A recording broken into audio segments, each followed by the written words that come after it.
IPL 2026 సీజన్‌లో భాగంగా Lucknow super జైంట్స్‌తో మంగళవారం జరిగిన మ్యాచ్‌లో వైభవ్ సూర్యవంశీ దుమ్మురేపాడు. ఏకంగా 38 బంతుల్లో 7 ఫోర్లు, 10 సిక్స్‌లతో 93 పరుగుల విధ్వంసకర బ్యాటింగ్‌తో చెలరేగిపోయాడు.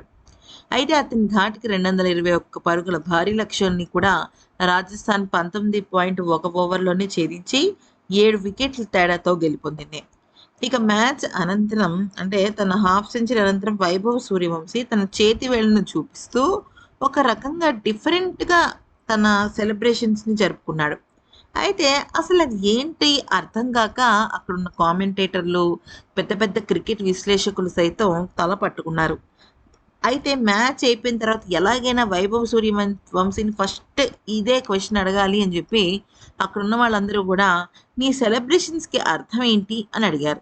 దానికి దిమ్మ తిరిగిపోయే ఆన్సర్ ఇచ్చాడు వైభవ్ సూర్యవంశీ. అసలు ఇంతకీ తను ఏమన్నాడంటే, "ఏమో నాకే తెలీదు. అసలు నేను ఎటువంటి సెలబ్రేషన్స్ చేశానో దానికి క్లారిటీ కూడా నాకు లేదు. లక్నో బ్యాటింగ్ సమయంలో డగౌట్ నుంచి పిచ్‌ను చాలా నిశ్చింతగా పరిశీలించాను. అయితే నిజం చెప్పాలంటే ఈ సీజన్‌లో మూడో player of the match award గెలుచుకోవడంపై నాకు ఎలాంటి అనుభూతి లేదు. మేం బౌలింగ్ చేస్తున్నప్పుడే నేను బయట కూర్చుని పిచ్‌ని పరిశీలించాను. వికెట్ బ్యాటింగ్‌కు అనుకూలంగా ఉన్నట్టు అనిపించింది. అందుకే ఈరోజు ఇన్నింగ్స్ ప్రారంభంలోనే తొందర పడకూడదని కొంత సమయం తీసుకోవాలని అనుకున్నాను. నేను ఎక్కువ సమయం క్రీజ్‌లో ఉంటే మరో ఎండ్‌లో ఉన్న బ్యాటర్ కూడా సహాయపడుతుందని భావించాను.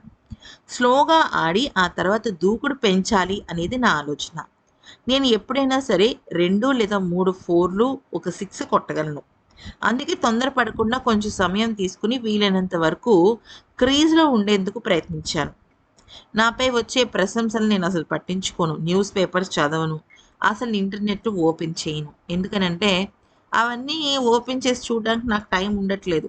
ప్రాక్టీస్ చేయటం, లేదంటే తర్వాత గేమ్స్ ఆడటం, మధ్యలో కార్టూన్స్ చూడటం. సో, ఇదే నా డైలీ రొటీన్. సో, నాకు న్యూస్ పేపర్ చదివి, లేదా నా గురించి టీవీలో ఏమొస్తుందో వినేంత ఓపిక లేదు. నాకనిపించింది చెప్తాను. నాకలా ఎలా ఆడాలనిపిస్తే అలా ఆడతాను. ఇది నా కెరియర్‌లో నాకు కేవలం నా ప్రారంభం మాత్రమే.